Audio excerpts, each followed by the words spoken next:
జై శ్రీమన్నారాయణ.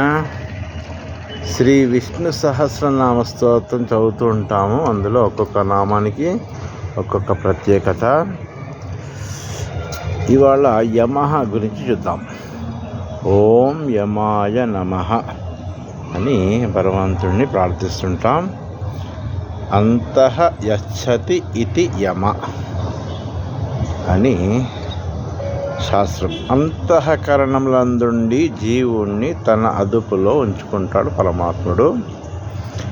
జీవుల మనోబుద్ధి ప్రవర్తన ప్రక్రియలను నియమించువాడు, నియంత్రించువాడు. యమః అనగా క్రమశిక్షణ అని అర్థం. సమస్తముల ప్రకృతి శక్తులను తన వశమునందే ఉంచుకున్న మహనీయమూర్తి యమః. భక్తి, జ్ఞాన, కర్మ మార్గములలో ఏ మార్గమును అనుసరించుచున్నా కూడా యమ నియమములు అత్యంత ప్రధాన ప్రవర్తన నియమావళి.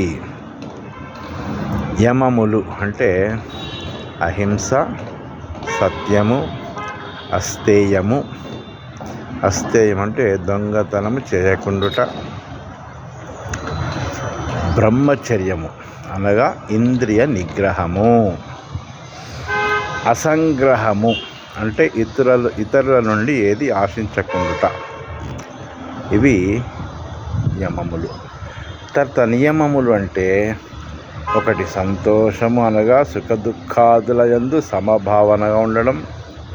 శౌచము శారీరక మానసిక శుద్ధి, దీన్ని శౌచం అంటారు. మూడోది తపస్సు అంటే శారీరక వాచిక మానసిక నియమ నియంత్రణ. 4 స్వాధ్యాయము పుణ్యగ్రంథ పఠన అభ్యాసం చేస్తూ ఉండాలి.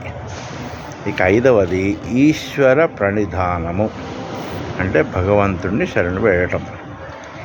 ఈ దశవిధ యమ నియమ గుణ సంపత్తిచే మానవుడు మహానీయుడవుతున్నాడు.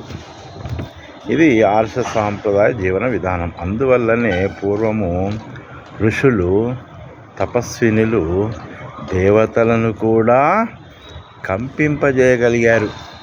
అంతటి మహాత్ములు అవుతారు. కాబట్టి ఈ యొక్క నియమాలు పాటిస్తూ జీవన విధానం సాగించాలని అనేక గ్రంథాలు చెప్తున్నాయి. జై శ్రీమన్నారాయణ. రాచకొండ రామాచార్యులు జ్యోతిష్యులు, శ్రీ పాంచరాత్ర వైష్ణవ ఆగమ పురోహితులు, హైకోర్టు న్యాయవాది.